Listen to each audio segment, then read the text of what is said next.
Holy Spirit. Adúpẹ́ lọ́wọ́ yín fún ìwà láàrin wa ẹ̀mí mímọ́. Who has always been teaching and guiding us. Tó ti máa ń kọ́ wa, tó máa ń tọ́ wa. We are looking unto you tonight. Àwọn ojú yín ní ìrọ̀lẹ́ yìí. Speak to us. Ẹ bá wa sọ̀rọ̀. Teach us. Amen. Let us understand. Amen. In Jesus' name we pray. Amen. Àdúrà. Householder.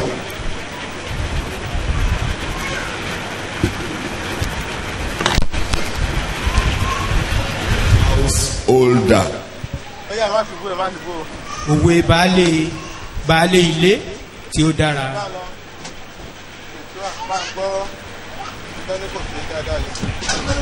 Is the last in this series of parables Ó jẹ́ èyí tí ó kẹ́yìn nínú àwọn òwe wọ̀nyí tá a ti ń wò yìí. that Matthew the writer groups together. Pé òwe baálé ilé ni tí ó dára ni ó fi ṣe àṣekágbá àwọn onírúurú òwe níbí yìí. There are other parables recorded by Matthew, but it's not for our study now. Àwọn òwe We'll mìíràn get into that later. àwọn òwe mìíràn wà tí Matthew ṣe àkọsílẹ̀ rẹ̀ ṣùgbọ́n àníwò àwọn ilé yìí nísinsìnyí àmà òun lọ́jọ́ wájú. We can see those ones in Matthew 18, Matthew chapter 20, Matthew 21, Matthew 22, and Matthew 25. Bí ìwé Matthew orí kejìdínlógún, orí ogún, orí kọkànlélógún, orí kejìlélógún àti orí karùnlélógún. But like I said, our attention tonight is Okay. focused on the parable of the good householder. Gẹ́gẹ́ bí mo yẹ sọ ṣáájú, ohun tí a ó máa gbéyẹ̀wò ní ìrọ̀lẹ́ yìí ni òwe baálé ilé tí ó dára. Even though we will later in our study, possibly next week, conclude the writings of Matthew in the rest of chapter 13. Bó tilẹ̀ jẹ́ pé tó bá di ọ̀sẹ̀ tó ń bọ̀, a máa wo àṣekágbá ìwé Matthew orí kẹtàlá yìí. But for the moment, Ṣùgbọ́n nísinsìnyí, the parable of the good householder. òwe baálé ilé tí ó dára la fẹ́ gbéyẹ̀wò. Let's read the Bible. Matthew chapter 13, Ìwé Matthew orí kẹtàlá verse 51 láti orí kọkànléláàádọ́ta is running from verses 51 down to 53. títí dé orí kẹtàléláàádọ́ta. Let's quickly read through before we begin to look at them verse by verse. Jésù bi wọ́n pé gbogbo nǹkan wọ̀nyí yé yín bí? Have you understood all these things? Parables taken together? Wọ́n sì fún un pé bẹ́ẹ̀ ni Olúwa. They said to him, Yes, Lord. Ó sì fún wọn pé He said to them, nítorí náà ni olúkúlùkù akọ̀wé tí a kọ sípa ìjọba ọ̀run ṣe dàbí ọkùnrin tí a kọ sípa ìjọba ọ̀run ṣe dàbí ọkùnrin kan tí í ṣe baálé tí ó mú ọ̀tún àti ògbó nǹkan jáde nínú ìṣúra rẹ̀. He said to them, Therefore, every teacher and interpreter of the sacred writings, who has been instructed about and trained for the kingdom of heaven, and has become a disciple, is like a householder who brings forth out of his storehouse treasure that is new and treasure that is old, the fresh as well as the familiar. Nígbà tí ó ṣe tí Jésù parí òwe wọ̀nyí tán, ó ti ibẹ̀ lọ kúrò. When Jesus had finished these parables, these comparisons, he left there. Thank you very much. Verse 51 alone. Let's look at that. Jésù bi wọ́n pé gbogbo nǹkan wọ̀nyí yé yín bí? Wọ́n wí fún un pé bẹ́ẹ̀ ni Olúwa. Have you understood all these things? Parables taken together? They said to him, Yes, Lord. You understood all these parables taken together. gbogbo nǹkan wọ̀nyí. All these parables I've been teaching, do you understand them? Gbogbo Taken together. gbogbo òwe wọ̀nyí tí mo ti ń kọ́ yín yìí ṣé ó yé yín bí? And the disciples answer, yes, Lord. Àwọn ọmọ ẹ̀yìn sì dáhùn bẹ́ẹ̀ ni Olúwa. Maybe we shall ask ourselves too. Bóyá àwa náà béèrè lọ́wọ́ ara wa. Do we also understand all these parables of the kingdom taken together? Ṣé àwọn òwe ìjọba wọ̀nyí ń yé yín pátápátá bí? It's a question for us to answer. Do we understand Ìbéèrè ta them? ni láti dáhùn náà ni. Yes, I'm asking Daddy. you, do you understand all these parables of the kingdom taken together? Yes, Daddy. Let's look at some few things. One, Ẹ jẹ́ ká wo àwọn nǹkan díẹ̀. it is the will of Christ that all things, all those who read and hear the word of God should understand. Ìfẹ́ inú Kristi ni pé kí gbogbo àwọn tí ó ń kà tí ó sì ń gbọ́ ọ̀rọ̀ náà ní òye rẹ̀. Let's look at some few things in the Bible. 2 Timothy 2:7. Timothy kejì orí kejì ẹsẹ̀ keje. Let's read this scriptural Bible passages so that we gba can. ohun tí èmi ń sọ̀rọ̀ Think over these things I am saying. nítorí Olúwa yóò fún ọ ní òye nínú ohun gbogbo. That is Paul the apostle addressing Timothy that the things I'm telling you, consider them properly. When you consider them, it is only then you can understand. And the Lord will now give you understanding in all things. Paul ló ń bá Timothy sọ̀rọ̀ níbí wípé kó máa fiyèsí àwọn nǹkan wọ̀nyí tí òun bá sọ pé tó bá ti wá fiyèsí tó yẹ Ọlọ́run Jésù fúnra rẹ̀ láwá fi òye àwọn nǹkan wọ̀nyí yé. I don't want to go back to all that Paul was teaching Timothy. Mi ò fẹ́ padà sínú gbogbo àwọn nǹkan tí Paul ń kọ́ Timothy. But the first thing for any hearer, any reader of the scriptures is to consider what you are reading. Put your heart into what you are reading. Put your heart into what you are hearing. Apply what you are hearing. Examine what you are hearing.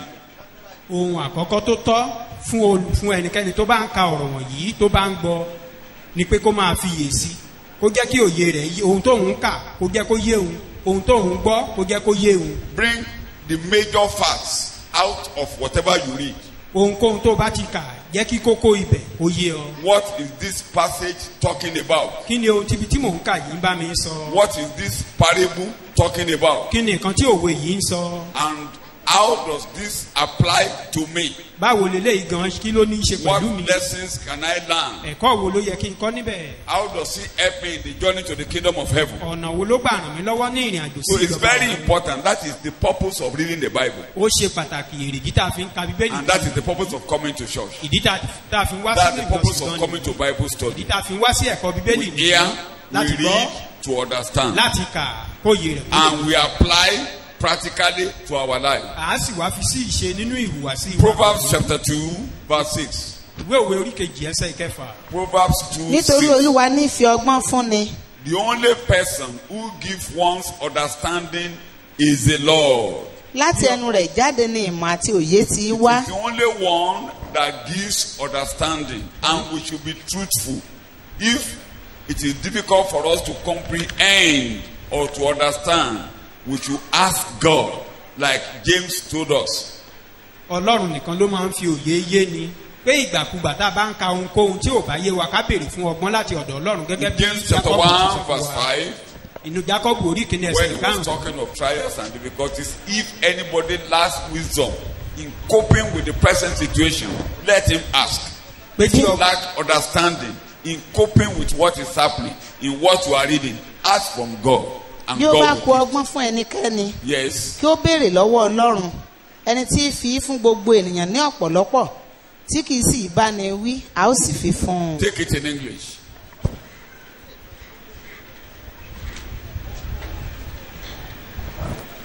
James 1:5.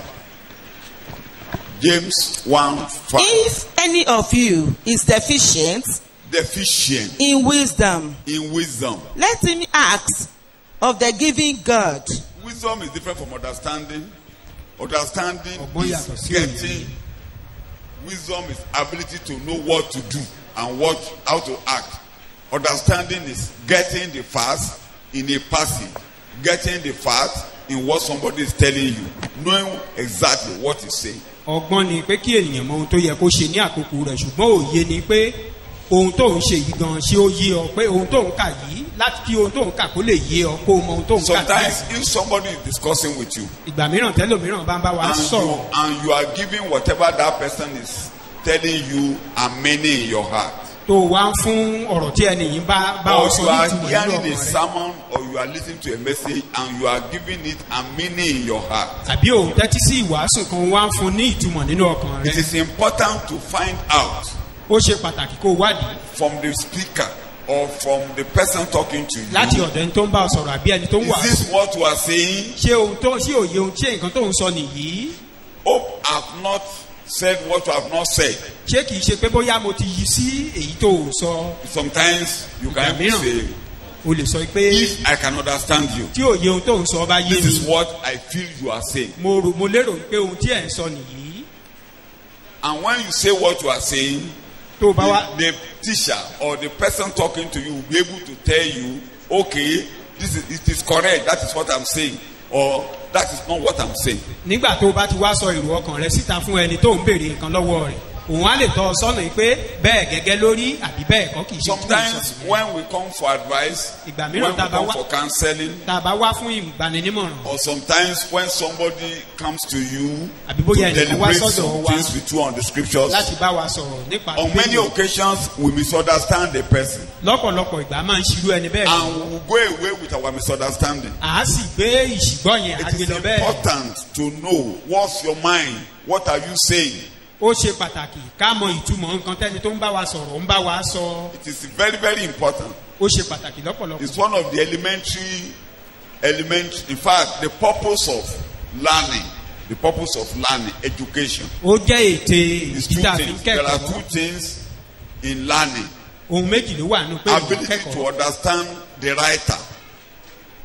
àti lè kí òye ohun tí ẹni tó kọ̀wé kí òye òye ohun kọ̀wé kó yé Education wa at any level ìmọ̀ ẹ̀kọ́ based on níbikíbi two things. ó dúró lérí ohun méjì Somebody has written to you. ẹnìkan kọ̀wé sí ọ What does he say? kí lẹni tó kọ̀wé sí ọ yìí ń sọ Number two, ìkejì to write something láti kọ so nǹkan that somebody reading you can understand you. kí ẹni tó ń ka nǹkan tó kọ sílẹ̀ kó yé lè That's yé all.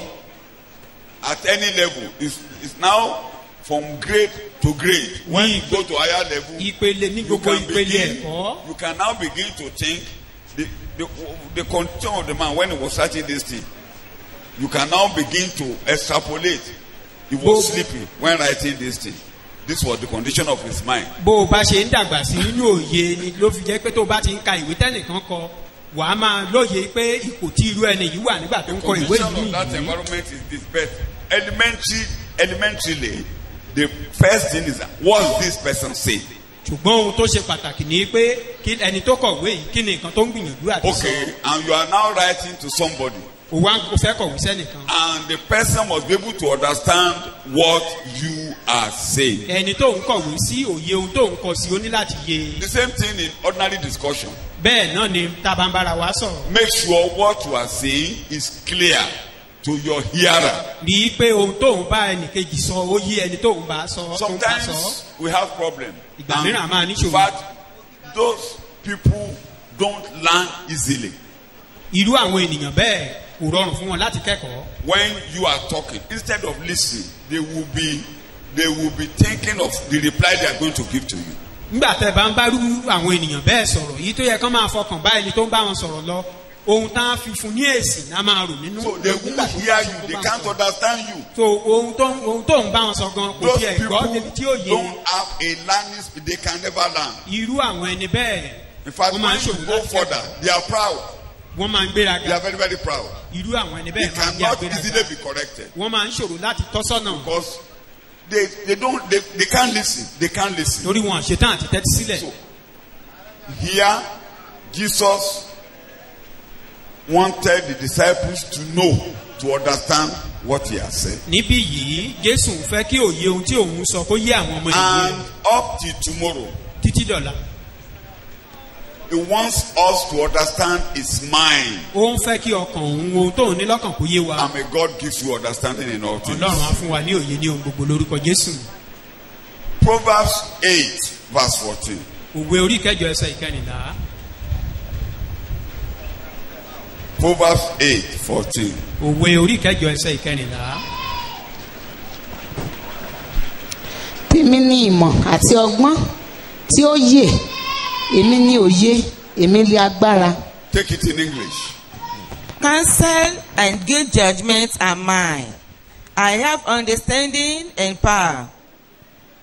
He's the only one that can make us to understand. I'm emphasizing that understanding comes from Christ, and he wants us to understand. ohun tí mò ń sọ ni pé jésù nìkan ló lè fi òye yé wa ó sì fẹ́ kí òye ó yé wa. And he has the power to make us to understand. ó sì ní agbára láti fi òye yé wa. When we rely on him, he's going to do that. tá a bá ti sinmi lé a So sì as lè many yí of wa. us as listen to lectures, bí ọ̀pọ̀lọpọ̀ wa bá ṣe ń fara balẹ̀ fún maybe we ẹ̀kọ́ forget or we don't even understand. bóyá a tilẹ̀ Or gbàgbé ní you read the Bible or you don't even understand. àbí aka bíbélì òye ló Kneel yé down wa. and pray and ask God to make you to understand. ká kúnlẹ̀ ká bẹ ọlọ́run pé kó fi òye rẹ̀ yé wa. It is my prayer, it will make you to understand. àdúrà mi ni pé ọlọ́run á jẹ́ kó And yé the wa Holy lórúkọ Spirit Jésù. under the new dispensation for somebody who have been born again ẹ̀mí mímọ́ fún ìran tuntun yìí fún ẹni tó ti di àtúnbí. is just like what David said, that you make me understand more than my teachers. gẹ́gẹ́ bí olórin dáfídì ṣe sọ pé o mú mi mọ o mú kí òye yé mi ju olùkọ́ mi lọ. Because the Holy Ghost will teach us. torí pé ẹ̀mí mímọ́ á kọ́ It wa will make you to understand. á jẹ́ kó yé wa. Tonight, Holy Ghost will make you to understand. láṣálẹ̀ yìí ẹ̀mí mímọ́ á fòye yé wa lórúkọ But jésù. let it be in your mind. ṣùgbọ́n ẹ jẹ́ kó wà lọ́kàn Any wa. lecture, ẹ̀kọ́ kẹ́kọ̀ọ́ what do I learn here? kí ni mo What kọ́ is the nínú preacher rẹ̀ saying? kí ni olùkọ́ni ń sọ What does he want us to do? kí ló fẹ́ ká And ṣe. the preacher must have a goal. oníwàásù náà ó gbọ́dọ̀ ní àfojúsùn. What do you want to achieve in your lecture? kí ló fẹ́ mú jáde What do you have in mind? ohun tó ń kọ́ àwọn What do you want kí ló people ní to lọ́kàn understand? kí ló fẹ́ kó yé rẹ̀ yé àwọn ènìyàn What do you want their life to be after your lecture? kí ló fẹ́ báwo ló ṣe fẹ́ kí ayé wọn rí lẹ́yìn ìgbà tó bá kọ́ wọ. For instance, tonight, the first objective is that God will give you understanding.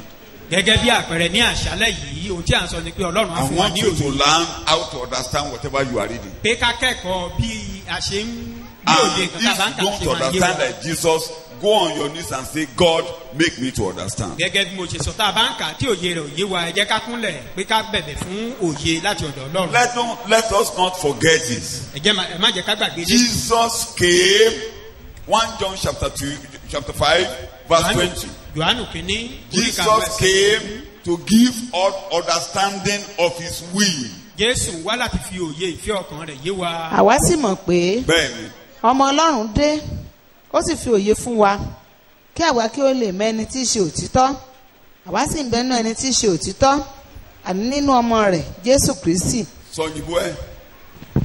And we have seen and know positively that the Son of God has actually come to this world and has given us understanding. The purpose of Christ coming is to give us understanding And to know insights. who is. Read it further. Yes.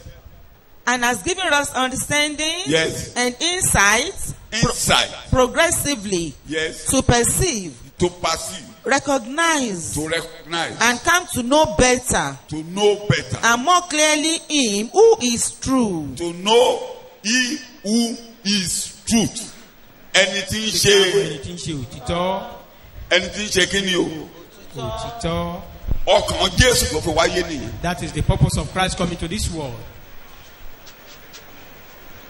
Like he said in John chapter 8, you will know the Gẹ́gẹ́ bó ṣe truth. sọ ní ìwé Jòhánù orí And the kan truth will do what? Òtítọ́ yóò ti sọ yín di Free. òmìnira. It is his goal. Ètí ọkàn rẹ̀ nìyí. Let's see the prayer of the high priest Ẹ jẹ́ ká wo àdúrà olórí àlùfáà. in John chapter 17 verse 3.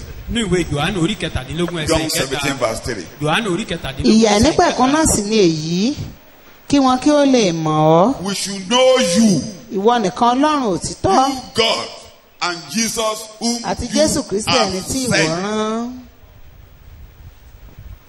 gbogbo ìmọ̀ àti òye tí a bá fẹ́ nínú Bíbélì tó bá ti yàtọ̀ sí ìmọ̀ Ọlọ́run àti iṣẹ́ tí Jésù ṣe nǹkan tí Jésù wá ṣe láti gbà wá là kó lè kó wa délé a ò mọ Bíbélì o tí yẹn ò bá ti yé wa a mọ nǹkan kan olórí olófò ni wa.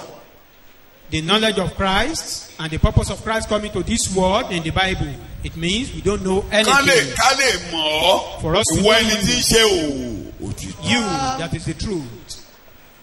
nígbà tó déwájú Pílátù ṣe hàn pé. When he was in the presence of Pilate. ó ní kí ni ń ṣe òtítọ́. Pilate asked him, what is the truth? ṣé àpé kìí ṣe ibi tí Jésù ti lè ṣẹ̀kọ́ mọ́. You know, it's not a place where Jesus can teach. ó ti kọjá ibi tẹ́kọ̀ọ́ ti kọjá. So tí a bá ti ń gbẹ̀kọ́. When we are listening to someone, we should calm down. Ọlọ́run fẹ́ ká mọ̀. What God wants us tó to gbé know. Jésù wá sáyé. The purpose of Christ coming to this tí ọmọ world. Ọlọ́run ṣe farahàn. Why the Son of pé God kí òye appeared. òtítọ́ yé wa. For us to understand the truth. kí ni òtítọ́. What is the truth? Jésù olùgbàlà. Jesus, tó ti ọ̀run the Savior sọ̀kalẹ̀. that descended from heaven. tó kú lórí igi àgbélébùú. Died on the cross and was buried. tó jíǹde gẹ́gẹ́ bí ìwé mímọ́ ti. Resurrected according to the scripture. tó lọ sí ọ̀dọ̀ Ọlọ́run tó lọ jókòó lọ́wọ́ ọ̀tún And bàbá. ascended to the tó ń padà á bọ̀. God, sitting by the right hand and lórí is ilẹ̀ coming ayé. back. òye àwọn nǹkan wọ̀nyí. The understanding of these ni things. Jésù fẹ́ kó yé wa. That is what Jesus ẹ rí wants us gbogbo to òwe tí a kà tán pátápátá. You see all these tó fi parables. béèrè pé ṣó yé eyín. He has gbogbo said, nǹkan "Do tó you máa understand ṣẹlẹ̀ all that we have?" nígbà tó bá parí iṣẹ́ ìràpadà After ó he, ṣẹ̀kọ́ ẹ̀sẹ̀ after he finished the work of redemption, is what lẹ́yìn he's teaching them. àwọn nǹkan tó ń sọ níbẹ̀ yẹn kò tí ì ní ìmúṣẹ nígbà tí Jésù wà láyé What he ó was máa saying ní here ìmúṣẹ lẹ́yìn was ìgbà not tí a bá kan yet Jésù máa fulfilled gbélébùú when Jesus tí was àsìkò born. rẹ̀ tó jíǹde. But will be fulfilled when Jesus is crucified. And ìyẹn ni pé ìjọba Ọlọ́run nínú ọmọ ènìyàn. that is the kingdom of God in the heart of man. Thank you very much. nígbà tí ìrere bá wà láyé When tí ìjọba the wà gospel láyé is in the world, ẹ̀kọ́ ẹ̀ ló ṣe yẹn. When the church is in the world, that is the sermon. ẹ̀kọ́ ẹ̀ ló ṣe fún wa tó dẹ̀ gbọ́dọ̀ yé wa yékéyé. And we must understand clearly. mo tún gbàládùra Olúwa yóò fi òye yé wa. I pray once again, God will give us Hosea orí kẹfà understanding. ẹsẹ̀ kẹta. Hosea chapter 6 verse 3. Hosea orí kẹfà ẹsẹ̀ kẹta. Hosea chapter 6 verse 3.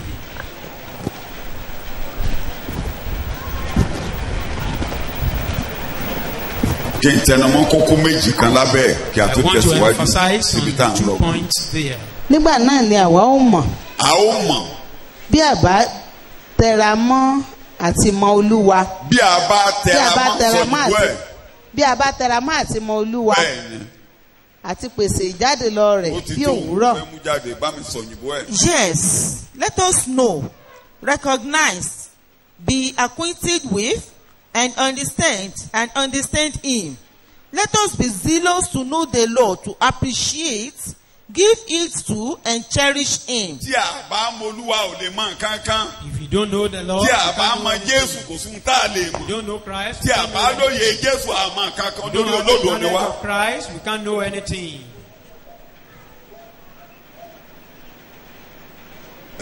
Ó wá jẹ́ ojúṣe àwọn oníwàásù It's a responsibility of the preacher láti jẹ́ ìrànlọ́wọ́ to be an help fún àwọn tí à ń kọ́ to those whom we are teaching. káwa náà wòye bóyá ó yé wọn àbí kò yé wọn. We should observe, maybe they ó dẹ̀ ṣe understand or not. pàtàkì kí a fi àyè gbà wọ́n. It is very important to tán bá allow ní béèrè them, láti béèrè if they have any question, kí a lè dá wọn lóhùn. for us to give them the reply. torí òye gbọ́dọ̀ yé wọn dáadáa. They must understand. ẹyọ ẹnìkan tá a gbọ́dọ̀ mọ̀ yẹn a gbọ́dọ̀ mọ̀ dájúdájú. The only person that we must know it tí í ṣe clearly. Jésù olùgbàlà. That is Jesus Christ. kókó kejì Second point there. ó ṣe pàtàkì fún wa It is important bí mo for ṣe sọ us, lẹ́ẹ̀kan. as I've said before, bí a bá gbẹ́kọ̀ọ́ if we bí hear a bá ka any sermon, Bíbélì we read Bible, ká yí rẹ̀ wò. to examine it. lọ́nà kìíní ká kọ́kọ́ di pé ohun tẹ́ni yẹn ń sọ àgbọ́ In the first place, we must make sure that àmọ́ we hear ìtumọ̀ that nǹkan person tó wí. and we understand the meaning. èkejì Secondly, àwa àyẹ̀wò àfi yẹ ara wa wò we now examine it. àwa gbélérí ayé ara wa. We quality kejì compare it with our we lifestyle. examine ourselves whether the thing is in us.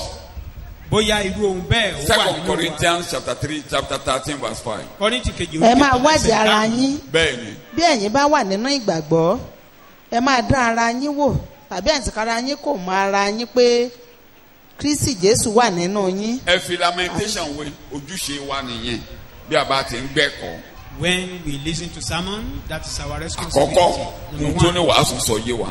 Èkejì ká gbéra wa lérí ìwọ̀n nínú ẹ̀kọ́ tá à ń Then we gbọ́. examine ourselves. Ká dẹ̀ What we ṣàtúnṣe have ibi tó to bá yẹ ká add. ṣàtúnṣe. If there Bíbélì is any sọ̀rọ̀. restitution to be done, jẹ́ kí a it should be- wádìí kí a sì dán ọ̀nà wa wò kí a sì tún yí padà sí Olúwa. Let us test Test. and examine our ways, Ṣèdánwò fúnra rẹ. and let us return to the Lord. Ṣèdánwò fúnra rẹ. test yourself. Tó bá gbẹ́kọ̀ọ́. When you hear any Ṣé nǹkan wọ̀nyí rí bẹ́ẹ̀? Ṣé ohun tí mò ń kà yìí? true, Mo ni mo dé lórí rẹ̀. what I'm reading, Ṣèdánwò with fúnra rẹ. mine. Kí a dẹ̀ bẹ̀bẹ̀ fúnra lọ́wọ́ Ọlọ́run. Then we should ask for the help of God. Ẹ̀mí máa ràn wá lọ́wọ́. The Holy Spirit help us. So kì í ṣe nǹkan tó bójúmu kákàkà Bíbélì gbúrúgbú tàbí ká gba ẹ̀kọ́ sórí.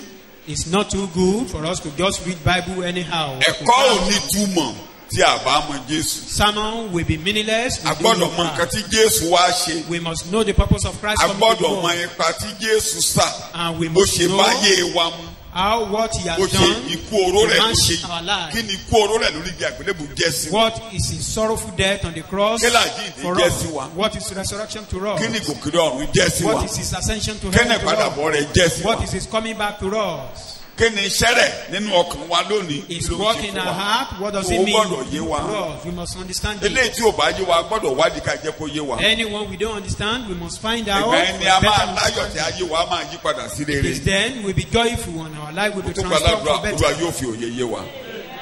Prayer is God. We give us Àwọn ọmọlẹ́yìn wọ́n dá a lóhùn pé Olúwa àwa ń gbọ́ ó dẹ̀ yé wa. The disciple answer him. We hear you and we understand. Kíní kan ni mo fẹ́ kó yé wa. I want us to understand. Jésù náà mọ̀ kó yé wọn. Jesus knew the Tí ò bá understand. yé wọn tán bá ló yé wọn Jésù máa á sọ fún ẹ pé eléyìí kọ́ àbí wọ́n ní If they béèrè. didn't understand and they pretend as if they understand, Jesus we know. We Mo tún ask. fẹ́ kékeré kan tún yé wa.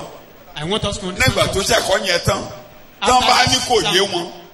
If they say Á they tún didn't bèrè pé èwo understand, ni òye yín. he will ask them which of the Jésù parables. àtúnjókòó á He ṣàlàyé. will have to repeat himself Ẹ̀rí pé nígbà tó ń ṣẹ̀kọ́ yẹn lọ. while he was teaching Tó them. ní òwe kò yé wọn.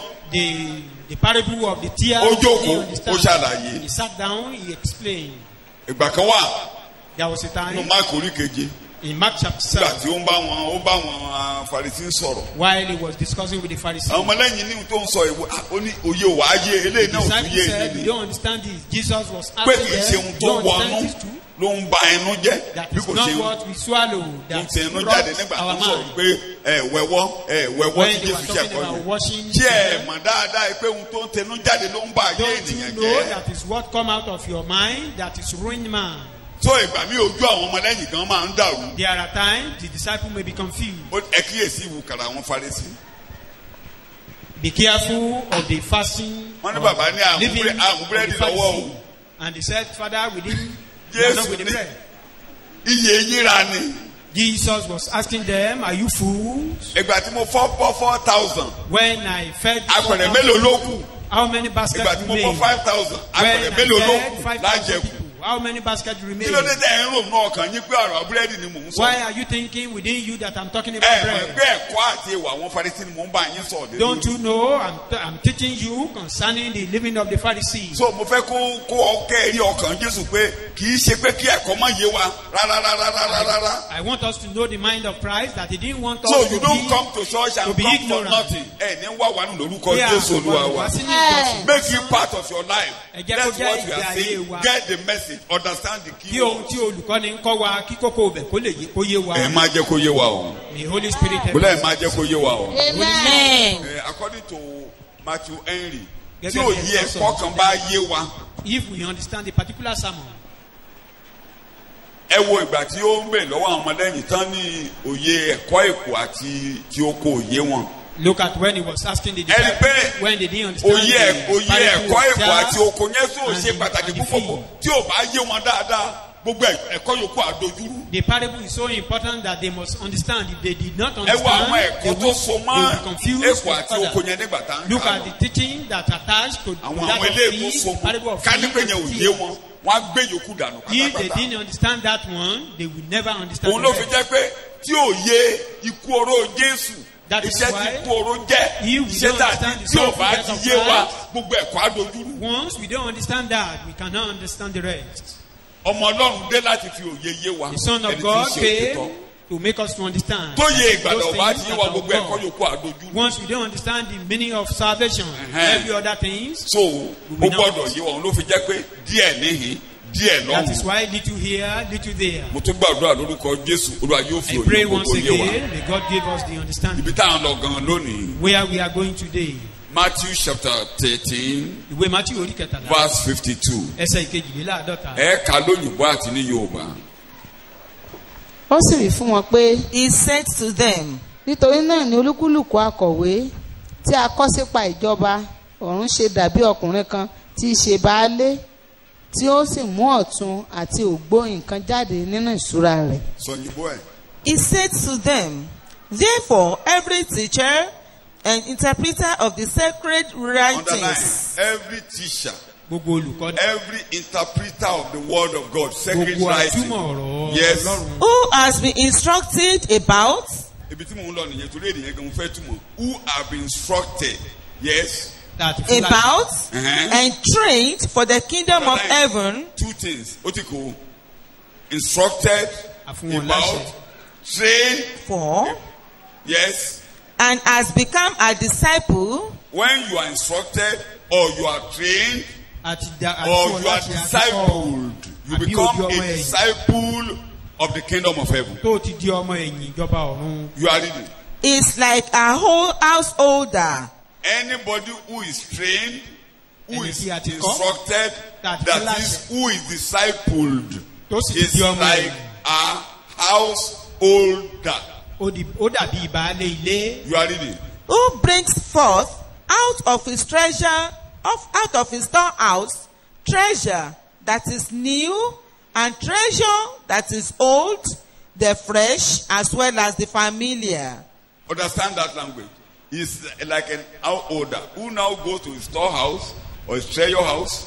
He Tó wá lọ bring sí out ìṣúra. new things. Láti He mú bring ohun out tuntun. familiar things. Àwọn ohun tó jọra àbí tó Àwọn ohun tí tó common tó yé wa ohun tuntun àtàwọn ohun tí a ti mọ̀. new things and things that Thank we you. know. Ohun tí a ti mọ̀ What we've tó known jẹ́ before. ògbólógbò tí a ti mọ̀ Though they are old, àtòhun but we've tuntun. known them and new things. Kí ló wé yìí? Kí ló túmọ̀ sí? What's the meaning of this parable? Ìkíní, Number one, like I said, gẹ́gẹ́ bí mo ṣe sọ. ìtumọ̀ èdè yẹn ló gbọ́dọ̀ kọ̀ yé wa. A scribe instructed, that is trained. In other words, discipled. Èdè tí wọ́n túmọ̀ níbẹ̀ yẹn sí instruction. Èdè kan wọn ni wọ́n lò ní Matthew chapter 28 verse 19 tó túmọ̀ sí pé ká sọ èèyàn di ọmọ lẹ́yìn.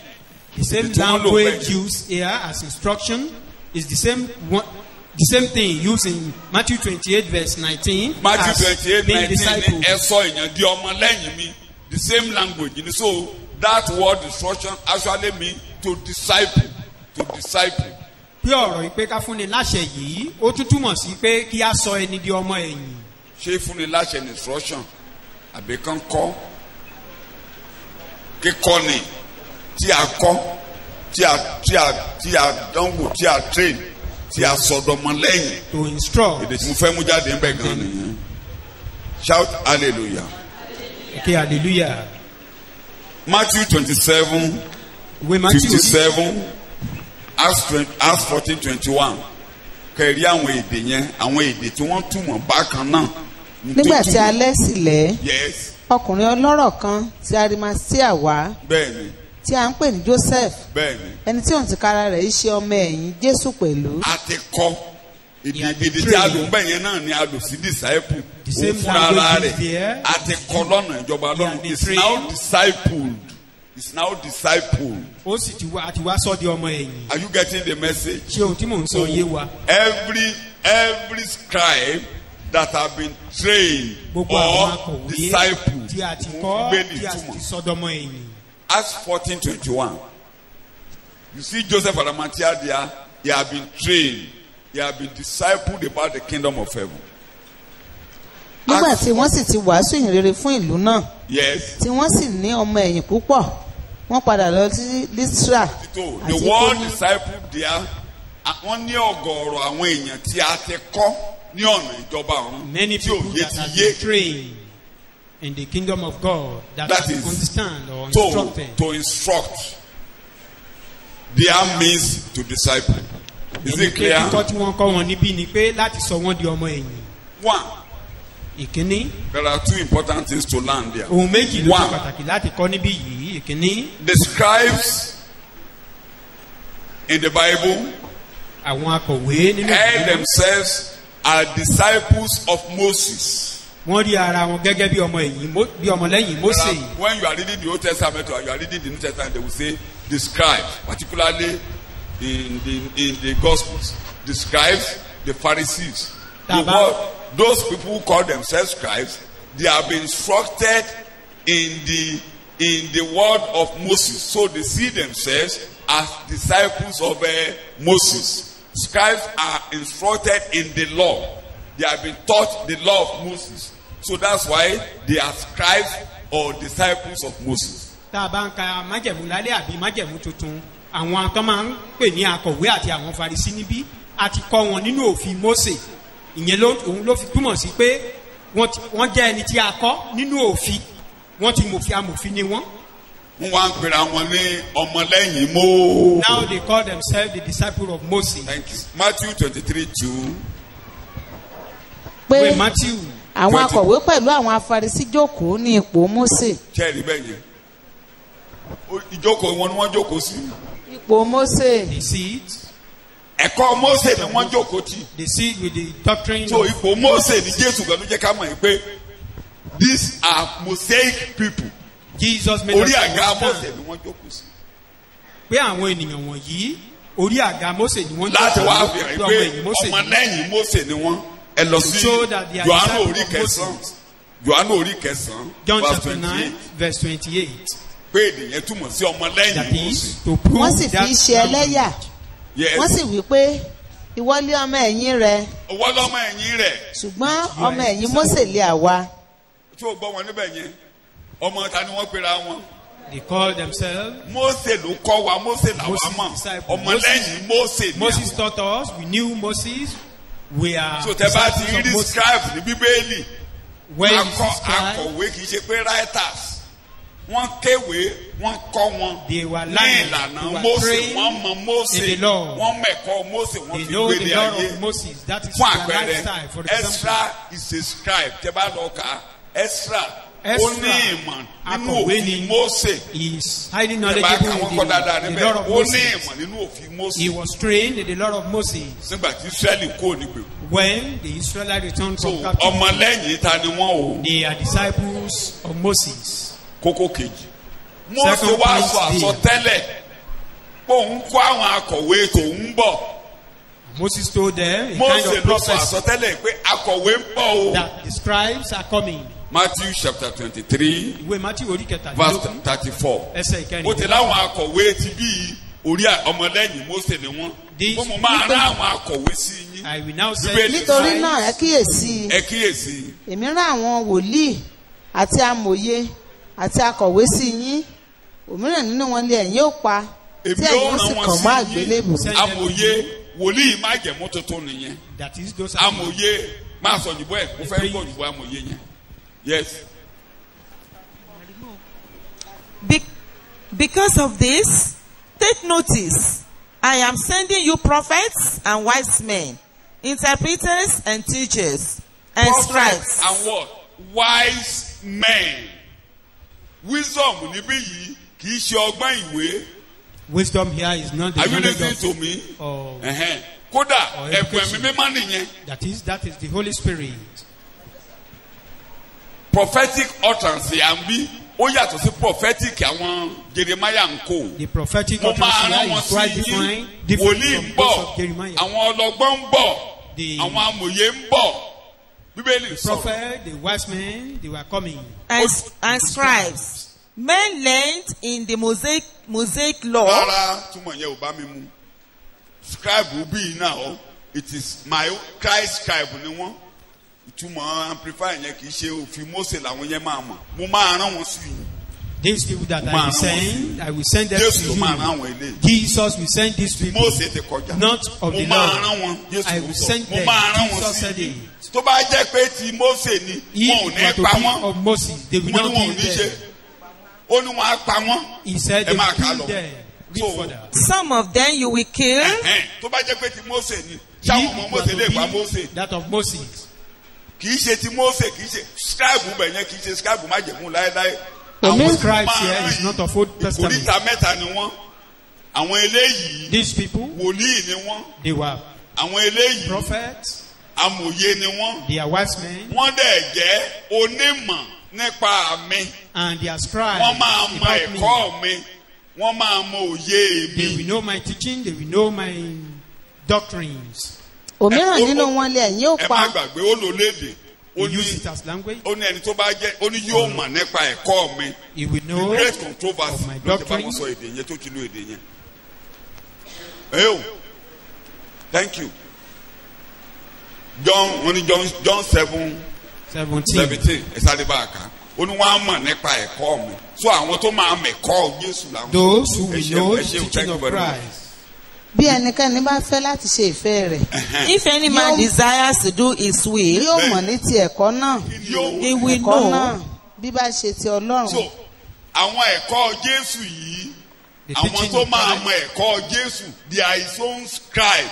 Are you getting my message? Àwọn tá a mọ ẹ̀kọ́ rẹ̀ ó jẹ́ àwọn akọ̀wé tirẹ̀. So Ibi tó ń kọ̀wé ṣe nípa rẹ̀. rí àkọlé akọ̀wé The torí action tẹ́ ẹ bá rí wọn scribes, ní Ísírẹ́lì when lóde you òní see them báyìí. in Israel, Èlì in burúkú Israel ni wọ́n. today, Lójú èdè tó mọ̀ wọ́n burú gan. they are very Wọ́n wicked. burú gan láwọn akọ̀wé Mósè yẹn. I mean, Wọ́n those, àwọn ló burú jù ní Ísírẹ́lì the lọ́wọ́lọ́wọ́ báyìí tó of kò the fẹ́ Lord. gbọ́n kankan nípa Jésù tí mo ṣe dúró yìí. they don't Wọ́n want to burú hear gan. anything about Jesus. Wọ́n sì burú gan. They are still, Yeah, they wọ́n ṣe wà still lórí- remain wicked. Torí mo máa ń gbà táwọn lóye mo ń bèrè àwọn tìlà orí wọn tó kẹ́hìn jẹ̀bẹ́. They have a very large Rúgbọ̀n headgear. àti ẹ̀ ń wọnú mọ́tò lọ ni tíṣà wa ń fi hàn wá. We Wọ́n want kúnnú to mọ́tò board àwọn ibi tán the lọ. vehicle. Ó ní ó láwọn scribes nìyẹn o. He was showing them to us that those are the scribes. Ó láwọn scribes nìyẹn o. Wọ́n ṣe wà dibidibi lórí Mósè They pátá. were still there on the law. Tí wọ́n ti retí Mèsáyà. They were still expecting Messiah. Ṣùgbọ́n mo máa rán àwọn akọ̀wé tèmi sí I will yìí. send my own Àwọn tó mọ scribe. ẹ̀kọ́ mi. Those who know my Are you doctrine. getting my message? Ṣé ó ń yé wa? Those who have been trained, Àwọn tá a ti who have kọ́. been instructed in the kingdom of heaven, Tá a ti those who kọ́ have been nípa ìjọba discipled, ọ̀run. like Sọdọmọ ẹ̀yìn. Joseph Arimathea was discipled. Gẹ́gẹ́ bí They have Joseph been Arimathea instructed asọdọmọ in the kingdom of ẹ̀yìn. heaven. Àti kọ́ Àwọn ọmọlẹ́yìn Acts 14 wọn yẹn, kan ti ìjọba ọ̀run. wọ́n ti kọ́ wọn, wọ́n ti sọ wọ́n di ọmọ. Likewise, those disciples in the Acts, Antioch, they've been trained. àwọn tó ń sọdọ̀ ọmọlẹ́yìn discipled gan them. nígbà tí wọ́n bẹ̀rẹ̀ sí ń gbé ìgbé ayé In Antioch, tán ti mọ ẹ̀kọ́. those who have Àwọn been èèyàn kíyèsí discipled. wọn pé àwọn Kristi kékeré rèé. Some people notice Ibẹ̀ láti rí that àkọlé them as kírísítíẹ́nì kí ni mo gbé. that these people Láìní ní themselves are Christian. Acts 11:26. Bí àwọn Ṣe wọ̀nyí àpọ́sítélì orí kọkànlá wọ́n ẹsẹ̀ kíyèsí wọn pé wọ́n ń kẹrìndínlọ́gbọ̀n. ṣe bí Jésù. They notice them that they Ayé were wọn behaving jọ like Jésù. Christ. Their life resembles Lórúkọ that Jésù of ayé Christ. yẹn àjọ Jésù. May your life resemble that of Àwọn Christ. yẹn in ni Jesus' Jésù name. náà máa rán sáyé. Those are the people that Jesus was saying. Are you he sent getting to my the world. message? Go back to Acts 11:25-26. Ṣe àpọ́sítélì orí kọkànlá ẹsẹ̀ kẹrìndínlọ́gbọ̀n. Bánábà sì jáde lọ sí Tásù Barnabas Láti wá went Saul. out to Tarsus to hunt for Saul. nígbà tí ó sì rí i ó mú un wá sí Áńtíókù And when he had found him, he brought him back to Antioch. ó ì ṣe fún ọdún Bánábà kan nìyẹn o, ó ń wá Sọ́ọ̀lù tó ti gba Jésù káàkiri. Ó wá mú wá sí Áńtíókù. He was looking for Wọ́n sì Paul. Ṣé ìjọ brought him to Áńtíókù Antioch. yẹn ibẹ̀ ni wọ́n ti ń kọ́ wọn.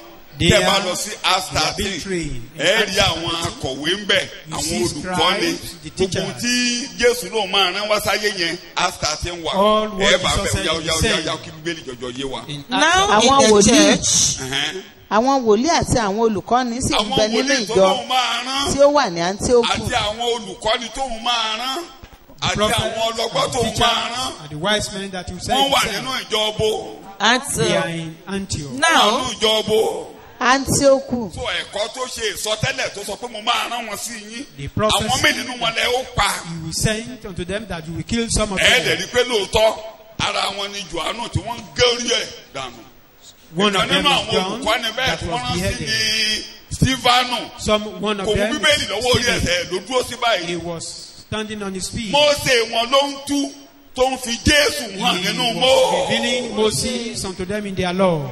that one have been trained Irú they have ẹni been bẹ́ẹ̀ instructed àti kọ́ in the knowledge of Christ wọ́n ti kọ́ ní page ìmọ̀ by Jésù. page ló ń gbé Jésù jáde nínú gbogbo májẹ̀mú He láyé was revealing Christ in their own law, that is the law of Moses. alọ́ka 7 ẹ rí ọmọkùnrin yẹn bó ṣe Go ṣẹ̀kọ́ and read Acts chapter They have 7. been You see discipled. how well he teach disciple them. tí ẹ bá Bí ní wọ́n ti ẹ̀ka wọ́n ti sọ wọ́n dọmọ ẹ̀. amòye pátápátá ni He is a wise man. torí wọ́n ní full of wisdom Pé ó kún nínú abẹ́ ẹ̀ka níbẹ̀ amòye ìsọtẹ́lẹ̀ Mósè yẹn ṣe wọ́n pa He was killed. That amòye prophecy of ní Moses was killed. full of wisdom kódà ní Acts chapter 6 ẹ sáré bá wọn ní wọn ò lè kojú ọgbọ́n tó fi ń sọ̀rọ̀ They could not withstand his wisdom. wọn ò lè kojú ọgbọ́n rẹ̀ Couldn't withstand gbà his ni wọ́n dá wisdom. sí rọ̀ Then they turned it to raw. kí wọ́n ní wọ́n ṣe. but they were not able to resist the intelligence and the wisdom and the inspiration of the Spirit They with couldn't which withstand it. by Pé wọn ò lè by kojú whom he ọgbọ́n rẹ̀. spoke. Bẹ́ẹ̀ náà ń wá ẹ̀sùn sí lọ́rùn. So they Then secretly they instigated conspire against and him. instructed men Bẹ́ẹ̀ to ni wọ́n say, gbọ́ ara wọn sókè pé yéé. "We have heard this man Yeah. speak Irọ́ This one, ẹ̀kọ́ ìjú ti wá lọ. Yes. Irọ́ Teaching ní is ìlara more gbé than wọn wọ̀ that. ni wọ́n gbọ́ ara wọn sókè. Then they Pé envy him. ó sọ blasphemy ó bú Ọlọ́run That ó is- bú Mósè ẹ jẹ́ ká pa á. talking blasphemy. Kíákíá wọ́n ti kó àwọn Sanhedrin jọ and they brought forward àwọn olórí false ẹ̀sìn, witnesses." àwọn akọ̀wé àgbà kí ni mo pè wọ́n Àwọn akọ̀wé Ìgádà. àgbà. kí ni mo pè wọ́n Akọ̀wé This àgbà. tribe. àwọn ìgbìmọ̀ akọ̀wé ńlá lókèlókè. They incited the people as well as the elders and the scribes.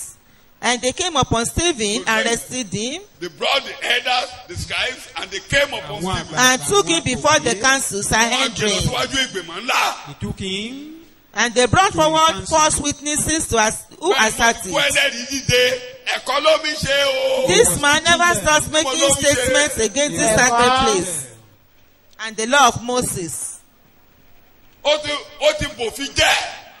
Ó bú Ọlọ́run. Ẹ He jọ̀ọ́, abused kí ló God. fi bú Ọlọ́run kò sí?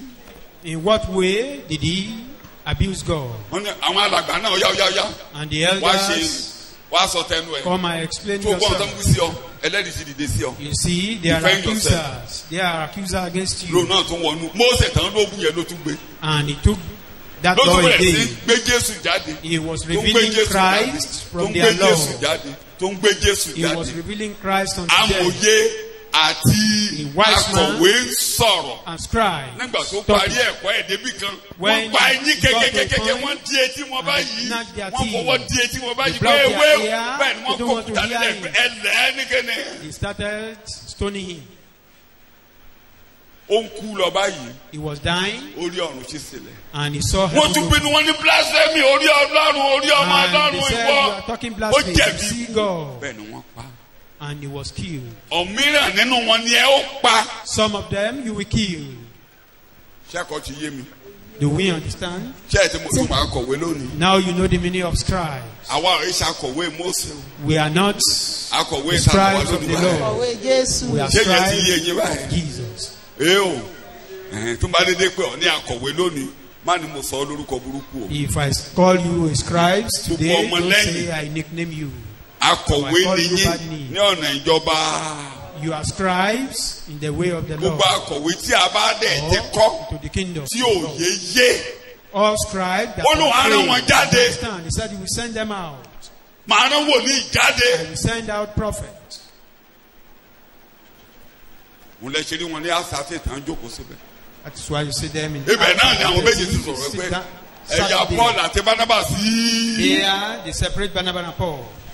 ẹ̀rẹ̀ nígbà tí wọ́n tó ìgbà tí ariwo tún dé nínú ìrìn àjò Paul àti Barnabas tó padà wá sí Jerusalem ìgbà tí wọ́n tó máa sọ̀rọ̀ tán táwọn àgbà náà fẹ́ ti túlù ẹrù lé ìjọ lórí wọ́n tún rán wòlíì kan pẹ̀lú wọn jẹ́ ẹ rántí wọ́n rán Silas tí í ṣe wòlíì bí a lọ fẹsẹ̀ ẹ̀kọ́ múlẹ̀. That is to establish their sermon or doctrine. so gbogbo àwọn wòlíì májẹ̀mú tuntun ẹni tó wọ́n yàtọ̀ sáwọn Jeremáyà àwọn Àìsáyà pátápátá. Are you getting my message? Are you getting my message? Prophet. so iṣẹ́ ìránṣẹ́ wòlíì májẹ̀mú tuntun ni wọ́n ń kọ́ wa mo ti ṣàlàyé ẹ̀ tó máa pàdé mi lẹ́kọ̀ọ́ lọ́jọ́ mi ni wọ́n kọ́ wa ní Kọ́ríńtì kìíní orí ìkẹrin. It's what we were taught in 1 Corinthians chapter 14. wòlíì májẹ̀mú tuntun. The prophet of the New kó gbani Testament níyànjú to encourage, kó fẹsẹ̀ ẹni múlẹ̀ to establish, kó ru ẹni lọ́kàn sókè to inspire, kó gbé ni ró that is to uphold. kí mo ní kó ṣe kí mo ní kó ṣe. To uphold us Ew. or establish our feet.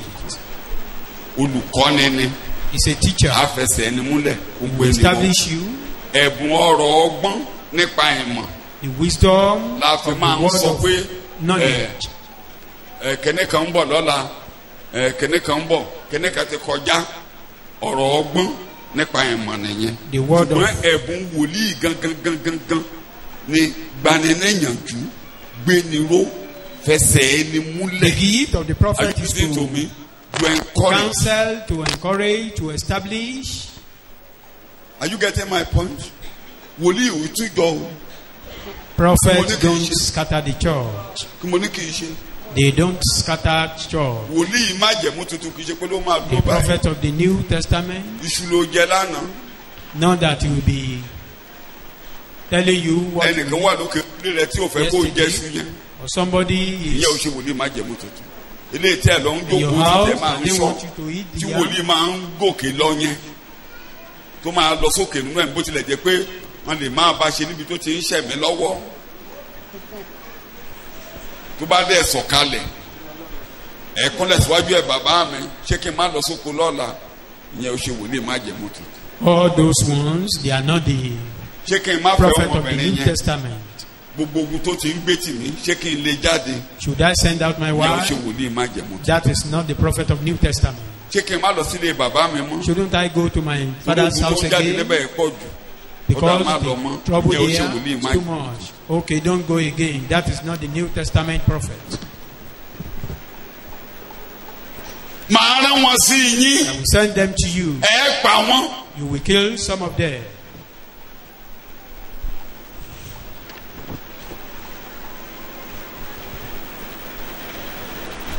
bàtà bá tún débẹ̀ a máa sọ ṣùgbọ́n a gbọ́dọ̀ máa rán wa létí torí a máa ń gbàgbé torí ọ̀gọ̀rọ̀ wa ti gbà pé ẹ̀bùn wòlíì májẹ̀mú tuntun ni pé ká máa retí pé kí ló fẹ́ ṣẹlẹ̀ rárá Some o. of us may be thinking Rárá o. the gift of Ọlọ́run lè the fún New ọ ní Testament ẹ̀bùn prophet. ìmọ̀ nípa ẹ̀mí is for mímọ́ them to be tàbí ọ̀rọ̀ ọgbọ́n nípa ẹ̀mí mímọ́ They can be given the knowledge through the Holy Spirit, or tán fi lè tú àwọn àṣírí kan fún wa wọ́n lè ṣe yẹn. they can reveal ìyẹn máa ń some wọlé secret. That one, lẹ́ẹ̀kan fún wa ṣùgbọ́n Do come in once in a while. ọgọ́rọ̀ ìgbà ní But in most ẹ̀bùn yẹn á cases, fi ẹsẹ̀ wá those gifts is to establish á gbà wá ní our feet, to encourage us tó bá ń rẹ̀ wá aṣáná sí wa lẹ́nu. when we are weak, to inspire us. tí a bá fẹ́ sinú rò When agbọ̀kàn we wá want sọ to mistake or ṣe just inspire wòlíì. us. That is the ẹ̀rí work pé of the nípa ọ̀dọ̀ prophet. fẹ́ lọ́run lọ́pọ̀ ọgbà ẹ̀mọ́ máa ń ṣe fún anú ṣọ́ọ̀ṣì. Holy Spirit normally do that ọgọ́rọ̀ ìgbà in most cases. yẹn ló pọ̀ jù. That is the most common ẹ̀ẹ̀kankan nǹkan mi occasionally. tó ń já wa láyà. mo ti fi kan jọ́sìn lọ sáyìn nínú ilé. Nígbà tí I mo was kú, worshiping God this afternoon nígbà tí mo ń dúpẹ́ lọ́wọ́ Ọlọ́run. while I was thanking God at home. mo lógun kógun tó bá wù kó máa jà. I said, whatever lórí ilẹ̀ battle upon this land, láwọn tó ń ṣèpàdé lórí ọ̀rọ̀ ilẹ̀ lọ́wọ́lọ́wọ́ mo lọ́lọ́run náà ń bá jà. I said, they olùtúlù are ní only ilẹ̀ àti fighting God because the land is of the ayé Lord àti and àwọn its tó fullness. gbogbo àwọn tó wá ń kóra àwọn oúnjẹ tó ń gbèwé ilẹ̀ káàkiri All those nínú who are ẹ̀mí gathering láti kókù themselves tì and wá. taking mo lólúwa. the land mo ní ìwọ paper. ọlọ́run ẹlẹ́dàá. I said, you God of faith. lóṣogbo a rò pé wọ́n máa lé wa nínú ilé At Osogbo, we tí à thought ń they lò send àbẹ́ ìṣe bẹ́ẹ̀ us ni out. lábẹ̀rẹ̀ sí gbàdúrà bí tẹ̀ We mí mọ́ started ní praying here, and the Holy Spirit told ẹ us, lọ wá owó kẹ́ẹ̀ra lẹ̀ fún mi. do for a land for me. wọn ò ní lé yín níbẹ̀ They yẹn. won't send you out of that place. àyà wa kún nígbà yẹn pásọ We Òṣogbo ti were- dọ́dọ̀ mi àyà gbogbo wa kú àyè. We were nígbà fed tí up ọ̀run then. tẹ́mi mọ́ máa gbà wá níyànjú tán By ṣe the lọ́kàn time wá the Holy balẹ̀ pé Spirit encourage us, àwa ní láńlọ́ọ̀dù o calm down. níbi tá à ń lò lọ́sọ̀gbọ̀ kí ló Where wù we wá are listening at Osogbo. àfi ká bá là ń lọ o. nígbà tí ẹ̀ mọ́ sọ lọ́jọ́ òun náà nìyẹn o. That was what Holy Spirit odijọ́ told sábà us là there. àwa ní láńlọ́ọ̀dù o. ẹ gbà á ni tó bá gbà wá It's only the place. ká kàn kówó jáde ká rà á ní Small. gbà wá. We would have purchased the place. ó ní ká lọ bá àwọn owó kára lẹ̀. Said we should. àdẹ̀tí ilẹ̀ tá a dẹ̀ máa rà ń ọlọ́run lọ gbẹ́sẹ̀ ní plọ́ọ̀tì méjìlé wa àwọn owó ara. so And we have to bó bá talk. jórí ẹ̀ làwọn kan ń jà nínú ẹ̀mí lé lórí. If somebody or some people ta ni are wọ́n bá now jà. ọlọ́run mo kàn fi jọ́sìn. striving on it in the spirit, they are fighting eléyìí tí God. ara sí campground ní ọ̀nà òṣù. The one at tó bá jórí Osu, ẹ̀ làwọn kan ń jà nínú ẹ̀mí if mo ní wọ́n ti it forí is that some gbàgbọ́n. people are fighting for, ó bá dẹ̀ jẹ́ lẹ́yìn ni wọ́n ń jà lé lórí pé if this one, ṣé àwọn living God náà ló tún fẹ́ máa kọ́ ilé yẹn jẹ́ ká dojú wọn ọdún tí wọ́n ń ṣe pàdé lé lórí láti wọ́n let's bá jà. confound them. They are only fighting God. tó bá jẹ́ lè tán fi fò wá lórí If tán kàn it's dédé one fi fò who wá are lórí ibi given ìlà jókòó sí free of tán bàbá charge, kan dédé pé akẹ́kọ̀ọ́ wa gba six plots of land wọ́n ní kànífẹ̀ tí ogun lọ lórí ẹ̀ tó bá jórí ẹ̀ ni gbogbo ẹni bá lóun fẹ́ jà bẹ́ẹ̀ ta ló ń bá jà. they were fighting God. mo kàn ti fi jọ́sìn lọ́sàn-án kí n tó kúrò òde ni mo kàn sọ débẹ̀ yìí pé so nítorí náà kò sí ìsọtẹ́lẹ̀ àrùn ọkàn wa sókè. Prophecy inspire us, establish us or mo yẹ fi uphold us. jọ́sìn nìyẹn mo máa rẹ́rìn torí a máa gbèdè lẹ́nu mi láàárọ̀. My wife will be laughing because he will be hearing some language from me. kúrò lé mo la ń tunú gbàdúrà náà lọ tán so ìdí ẹ̀ ni pé mo ní bàbá wọn ló sọ báyìí I olú said, ọkàn wa sókè Father, olú you said alọ́kàn it, sókè you olú alọ́kàn sókè olú inspired alọ́kàn us, sókè pé ká má you wọlé nípa inspired us àkókò that ká we má shouldn't wọlé worry. àlẹ́ wọ́rí. That we shouldn't bother. àbí tí lóko tí ibi ni mo jókòó sí. I was náà ni sitting wọ́n wálẹ̀ here. tán ti débi pé ká lọ wálẹ̀ kan máa wá owó He wọn said ti they rí were owó looking lọ for a tẹ́niyẹn portion of débẹ̀ land. pé kí ni orúkọ ṣọ́ọ̀ṣì And the yìí person just Tani said, living what's God the name of your church? pé ọba sí àyín ni bọ́dà Peter And he pé ẹ said, máa múlẹ̀ tí yẹn ni wọ́n The fẹ́ jáde. overseer is this, and he just gave them the land. Is that what they want to be fighting for? kò sí ohun ìjà kan No weapon tí a ṣe sí mi fashion against tí me yóò lè that we do. gbogbo àwọn tó bá dìde sí mi ní All those who rise up Olúwa yóò ṣe against kéde me, ogún àwọn judgment torí òdodo wọn ọ̀dọ̀ ta ló ti jáde láti wá. ọ̀dọ̀ ọlọ́run ló ti wá. is from the Lord. ẹ̀yin ló kọ́ lórí pé òdodo rẹ ló ó gbé wá wá ó ṣàgbára wá. a ò dá ní òdodo We have Kristi ní no righteousness òdodo of wa ours. a ti sọ wá ní Christ is òdodo our Ọlọ́run righteousness. nínú We Kristi return kéde the wá righteousness of o God in Christ. ọlọ́run kò sẹ́jọ́ lórí wa We have no case sọ to bẹ́ẹ̀ kò sẹ́jọ́ answer. lórí ayé mi No case sẹ́jọ́ upon lórí my ayé kò life. sẹ́jọ́ lórí ayé mi There is no case gbogbo upon my ẹjọ́ kẹjọ life. tó bá lọ lórí ayé mi kó máa dá Any sábàtàbàtà case over my life, Ọlọ́run lẹ bá cancel. jàjàkadì You are fighting with your creator. ọlọ́run lẹ́ ń gbáyé ìjàkadì o gbẹ́jọ́ tó bá ti ń lọ lórí ayé mi lórúkọ Jésù kó máa dá sán sẹ́jọ́ lórí ayé mi mú kí wá sí. In Jesus' name we so pray. akọ̀wé ti májẹ̀mú tuntun The scribes of the New a ti Testament kọ́ lẹ́kọ̀ọ́ Jésù have been trained, a ti kọ́ lọ́nà teaching ìjọba of Ọlọ́run Christ and the way àwọn yẹn ni àwa fẹ́ fi kingdom of ṣẹ̀kọ́lá God. ìyẹn gan ni ẹ̀kọ́ alẹ́ ìdúró That nínú is discipline. akọ̀wé tó máa rán níṣẹ́ yẹn Scribe that he will send. àwọn wòlíì tó máa rán sí yín yẹn Prophet that he will send àwọn ọlọ́gbọ́n to tó you. máa rán sí yín The yẹn wise men that he will send to you. tá máa pa lára àwọn yẹn gbogbo akọ́nà á máa rí If pa part of them, they can't kill of all of us. shout hallelujah Eke hallelujah. yẹn ni Jésù wá ní àtẹ̀padà sí That was what verse Jesus 52 was saying. àpadà sí verse 52 Matthew 13 ó yá Matthew chapter jẹ́ 13 kẹ́kọ̀ọ́ verse yé mi 52. báyìí.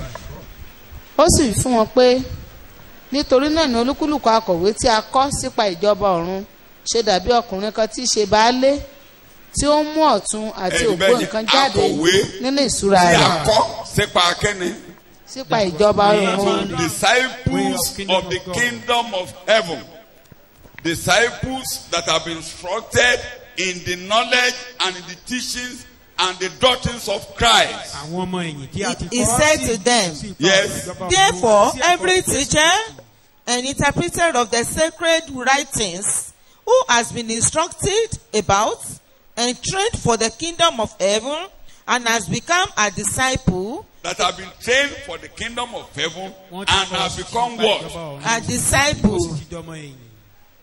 is like a householder who brings forth out of his storehouse treasure that is new and treasure that is old, the fresh as well as the familiar. Ẹ rí i pé baálé ilé tán fi wé yẹn wọ́n ní tó lọ́gbà àjàrà baálé ilé máa ń Household lọ́gbà man, tó bá dé they normally baálé have ilé tó jẹ́ ọlọ́gbọ́n A garden, iṣu you see, èṣí an household àṣẹ̀ṣẹ̀ máa man, lọ nínú ọgbà that is iṣu ọdún why yìí máa ń bá tèṣí ń bẹ̀. the new yam normally made the old ones in their barn.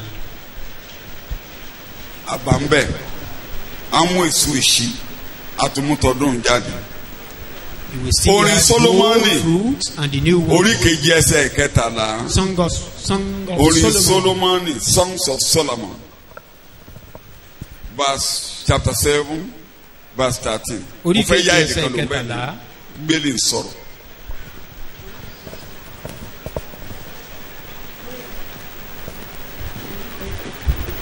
Ó yá jẹ́ kí á dìde lọ sínú ọgbà àjàrà ní kùtùkùtù bẹ́ẹ̀ ni jẹ́ ká wò bí àjàrà rúwé bí ìtànná àjàrà bá là àti bí igi granite bá rúdi níbẹ̀ lèmi ó fi ìfẹ́ mi fún ọ.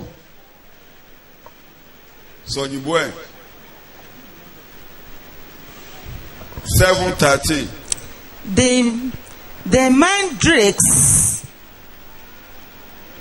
The mandrakes give forth fragrance, and over our doors are all manner of choice fruits. All manner of what? Choice fruits. New and New old, and what? and old, which Ògbó Àti àti ti àtijọ́. New and old.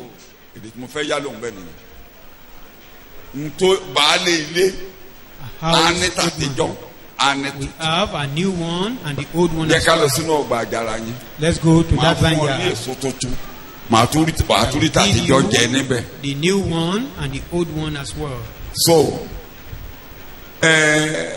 èdè kan wà tó wà lọ́kàn mi tí mo ti fi ṣẹ̀kọ́ mo ti fi sọ̀rọ̀ láàrin ni àti fi gbàdúrà láàrin. Use it in our midst before.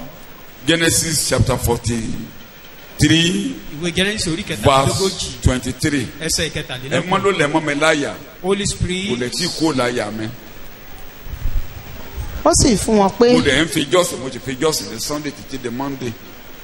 ó sì wí fún wọn pé àlàáfíà ní fún yín ẹ má bẹ̀rù ọlọ́run yín àti ọlọ́run bàbá yín yóò fún yín ní ìṣúra nínú àpò yín. Ọlọ́run yín Ọlọ́run bàbá yín your kí náà ló God, ṣe. God of your father, Eo gave you a treasure in dá your mi lóhùn pocket. dáadáa.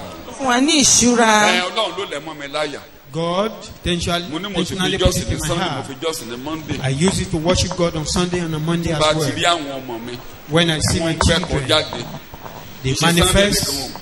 teaching or sermon. Gbogbo àmọ́ fi ń jọ́sìn pé gbàgbọ́túndélé mo ní òótọ́ ló sọ fún mi pé ìṣúra ń bẹ níbo.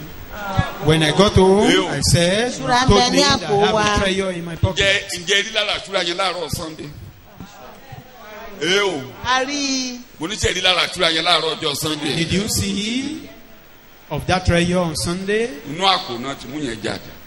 Was brought Ọlọ́run out gbé of ìṣúra. treasure of So, pocket. Ó pọ̀ síbí. There are so Ó many pọ̀. here. So many here. Ó pọ̀. There are so many. Mi ò sí lé ní yàmọ̀ eléyìí tó ṣẹlẹ̀ ní Sunday kan bí méjì kọjá sẹ́yìn bẹ́ẹ̀. Inú ẹ̀rí ni mo ti ń gbọ́. About 2 Sundays ago, Inú ẹ̀rí ni mo I ti ń heard it gbọ́. on testimony. Ẹ̀rí Sunday tó tẹ̀lé ó fẹ́ jẹ́ ẹ̀rí méjì ló fẹ́ bá ẹ̀kọ́ yẹn lọ. almost 2 testimony. Ìgbà tá a ní Follow ìpàdé àdúrà after àgbà that. níbí mi ò sí lé ní ìṣọ́ọ̀rù tó kẹ́yìn.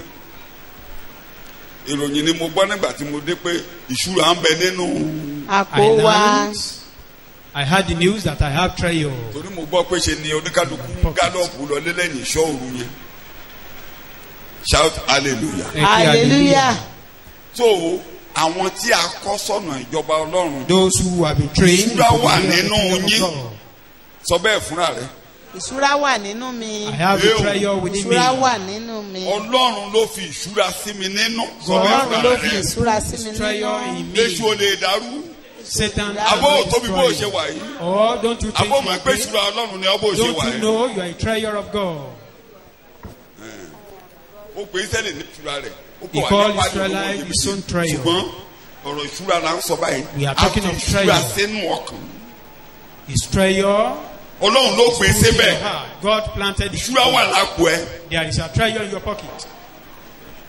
So ó ní àwọn tí a bá ti ń kọ́ lọ́nà ìjọba Ọlọ́run yìí. Those who have been trained Ìṣúra in tó the ń way gbé of the sínú Lord. wọn yẹn. The treasure in them Oríṣi méjì ni is of twofold. ìṣúra ti àtijọ́ The old àti treasure ìṣúra titun. and the new treasure. Èmi mo gbé e bẹ̀. I put it there. Baálé ilé wa máa mú jáde. Á mú tàtijọ́ yẹn jáde. A rọra túmọ̀ rẹ̀ lọ́nà The tó máa yé household ni. man A will tún mú tuntun bring jáde. out the old one and the new one as well. Ebi ò ní pani lọ́dọ̀ rẹ̀. Ẹni You bá will bá not rìn. be Ayé rẹ̀ ò hungry. ní korò. Anyone that walk with him, Díjú ẹ̀rú bẹ́ẹ̀ ẹni bá tẹ bá mi rìn. Ayé rẹ̀ ò ní korò. anyone that walk with me, Torí that wọ́n will Ọlọ́run not fi ìṣúra sínú ọkàn. because you put Ẹni bá treasure bá mi rìn. Ayé ò ní kan. anyone that walk with me, Torí wọ́n Ọlọ́run gbé that will ìṣúra not sínú solve. ọkàn. Ó gbé ìṣúra sínú ọkàn. You put your treasure Ayé rẹ̀ ò in ní me. Anyone that walk with me, Gbogbo ẹni that will bá never súnmọ́ mi. solve. Á bá ìṣúra kọjá lọ lọ́dọ̀ mi torí òfin ìṣúra sínú Anyone that ọkàn. move closer to me, Ìwọ Ọlọ́run ló fi ìṣúra sínú ọkàn. comfort. Ìwọ Ọlọ́run ẹlẹ́dàá ló fi ìṣúra sínú ọkàn. Put your treasure in my Ebi ò pocket. ní pa mí àti àwọn tó ń bá mi I kọ́ will not wọ́n. suffer hunger.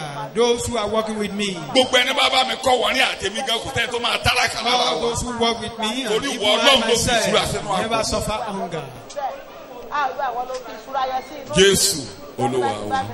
In Jesus' name we pray. Ibi tí mo kà yìí contextually ẹ̀rí pé Ísírẹ́lì ebi ń pa wọ́n lọ́wọ́. You know, Wọ́n Israelites lọ are sílẹ̀ feeling hungry. Egypt lọ ra oúnjẹ. They went back to Egypt Bàtà tó to ń buy lọ food. lẹ́lẹ̀ Egypt wọn ò mọ̀ pé Joseph ló wà ń bẹ̀. While they were going there, they Bàtà don't wọn lọ know wọ́n that fún Joseph oúnjẹ was fún wọn. there. Owó tán He mú wá gave them the food, wọ́n dì sínú and the àpò. money they supposed Ìgbà tó pay wá délé was tán returned padà to àbọ̀ them. mo gẹ̀tẹ̀ yẹn kúrú ni o. I only Wọ́n got tún it mú short. owó yẹn lọ́wọ́. They have to take the money Bí wọ́n ṣe ń again. dé gàràgàrà. As they got there, Wọ́n rí àwọn ọmọ ọ̀dọ̀ tó wà ń bẹ̀ ń and they jarí. saw the people there, Owó wa the money we paid asanwó the other time, kì í ṣe pé àwa jalè. we didn't come here Wọ́n to kó oúnjẹ fún steal. wa. We were given Owó our tá a food, fi lẹ̀ wọ́n tún di and the owó wa money lé we wa paid lórí. was returned Ọmọ to yẹn us. wá dáhùn ẹ má bẹ̀rù. And the man said, don't be Olúwa ló afraid. fi ìṣúra sínú. It's the Lord that So put ebi ò treasure ní into pa your yẹn pocket. ní tálákà You will sọ́bẹ̀. not suffer Sọ́bẹ̀ hunger. mi ò ní tálákà. Tell yourself, Ebi ò ní pa I mí. will not be wretched. Gbogbo ìdílé mi ebi ò ní pa wá. Though the city may be tough, but I will not Gbogbo àwọn tó bá mi kọ́ wọn ní suffer àwọn ní hunger. All those who walk with Ọlọ́run ló me, fi ìṣúra sínú they àpò. will not be wretched because Ọlọ́run ló fi God ìṣúra has put sínú treasure àpò. into my pocket. Ní àkókò ìdààmú a ò In ní the time dààmú. of trouble, Ní we will not àkókò be ìyàn troubled. mi ò ní dààmú. In the time of Ní famine, àkókò I will wàhálà not trouble. wàhálà ò ní bá mi torí In wọ time of Ọlọ́run ẹlẹ́dàá ló trouble, fi I ìṣúra will sínú not see àpò. trouble because you put treasure into my pocket.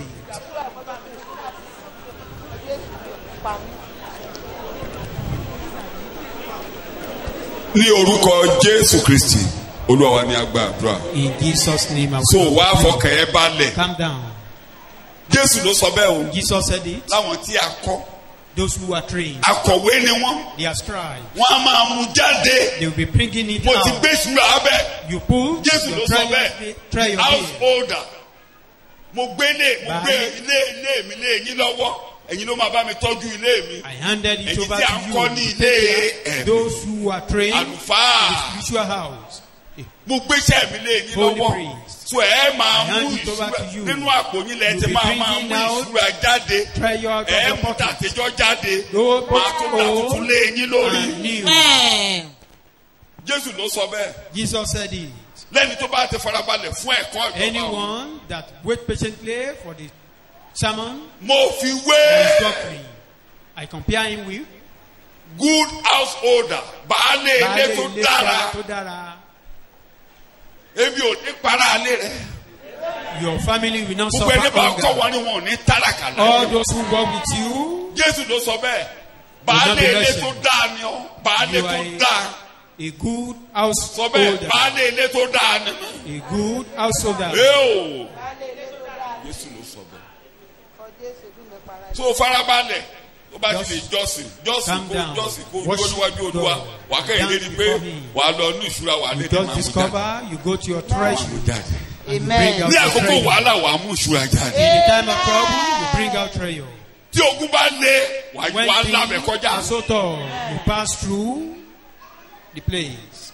Ohun tí àwọn ará ilé rẹ What your àti àwọn family tó o bá ń kọ́ ní Bíbélì or those náà who fi máa gbélé ayé. you are trained in the Bible, what they be used to live their life, you'll be bringing out of your pocket.